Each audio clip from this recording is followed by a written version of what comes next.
Vous êtes enceinte ou vous avez le projet d'agrandir prochainement la famille? Eh bien, félicitations!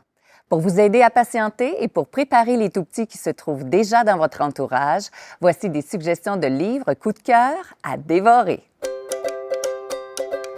Je débute avec 9 mois. C'est un livre qui navigue entre la poésie et le documentaire.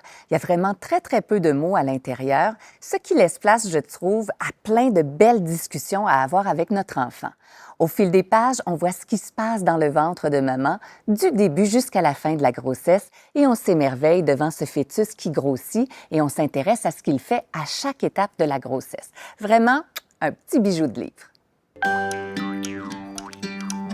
D'où viennent les bébés? Ici, c'est un livre documentaire qui est vraiment bien vulgarisé. Et il est parfait pour les tout-petits. Il n'y a pas de notion trop complexe ou beaucoup de texte. C'est vraiment bien synthétisé. On va parler autant de la conception du bébé, de son développement, de la fécondation in vitro. On aborde également le sujet des jumeaux et même de la césarienne. C'est un livre dans lequel il y a énormément d'humour. Les illustrations sont rigolotes. Par exemple, on a dessiné un spermatozoïde auquel on a mis un visage et un chapeau de fête. Mais on précise à l'enfant, bien sûr, que ce n'est pas comme ça dans la réalité.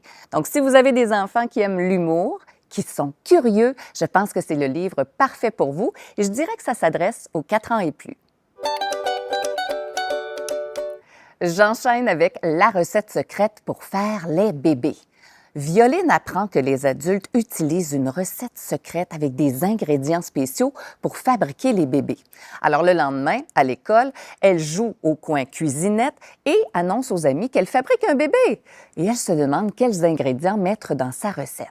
Son papa et sa maman lui disent souvent qu'elle a de beaux yeux noisettes et des cheveux chocolat. Alors elle se dit que ces ingrédients-là étaient sûrement dans sa recette personnelle. Les autres enfants réfléchissent. Une petite fille va dire que c'est vrai, ma maman me dit toujours que j'ai une voix de miel. Et un autre garçon que sa maman aime croquer ses pommettes. Alors voilà, ça y est, c'est officiel, tout le monde est unanime. Les bébés sont fabriqués avec une recette contenant des ingrédients alimentaires. Et à la fin de l'histoire, le papa va ajouter qu'il y a un ingrédient commun à toutes les recettes et c'est l'amour.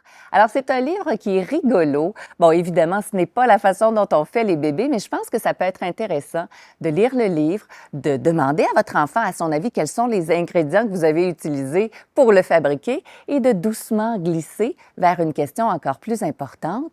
Crois-tu vraiment que les bébés sont fabriqués dans une cuisine avec des ingrédients? Et là, ça vous permettra d'aborder la vérité sur la provenance des bébés. Je vous présente maintenant les taureaux qui voulaient adopter. Paolo et Marco sont 2 taureaux qui souhaitent devenir papa. Alors, le fermier qui s'occupe d'eux va leur donner un bel œuf dont ils vont prendre soin jusqu'à la naissance du petit Mathieu. Quand le nouveau-né prend vie, il va se promener sur la ferme pour découvrir toutes les familles qui existent à proximité. Donc, c'est un livre qui célèbre la diversité des familles. Donc, il y a des familles avec plus d'une maman, il y a des familles sans enfants et il y a des familles comme la sienne où il y a 2 papas. Le prochain livre est mon livre coup de cœur pour cette catégorie. C'est le livre La guerre des bébés.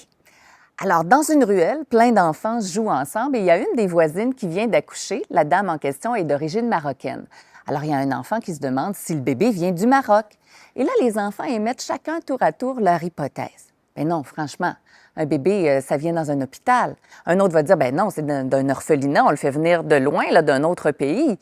Et il y a quelqu'un qui va dire, ben vous connaissez rien à tout ça. Une petite fille va dire, moi, je sais que c'est juste un papa et une maman qui s'aiment qui font des bébés. Donc, chacun a une idée de comment ce fameux bébé est arrivé et puisqu'ils ne s'entendent pas, ils se rendent chez la voisine pour lui demander d'où vient son bébé. Et le couple, qui est nouvellement parent, va prendre le temps d'expliquer aux enfants que, dans le fond, ils ont tous raison. Les naissances sont différentes, les circonstances également. Alors, le livre, il est complet, je trouve, très informatif à partir de ce moment-là. On rigole beaucoup au début, on fait des hypothèses et ensuite, on obtient la validation que parfois, effectivement, un homme et une femme peuvent concevoir un enfant, qu'on peut l'adopter, que ça peut également survenir suite à la fécondation in vitro. Bref, j'ai adoré. Je vous le recommande chaudement.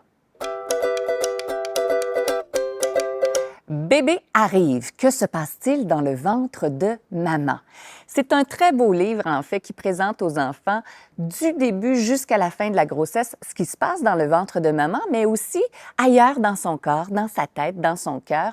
Je l'ai beaucoup aimé, en fait. J'ai trouvé qu'il était très précis en termes d'information.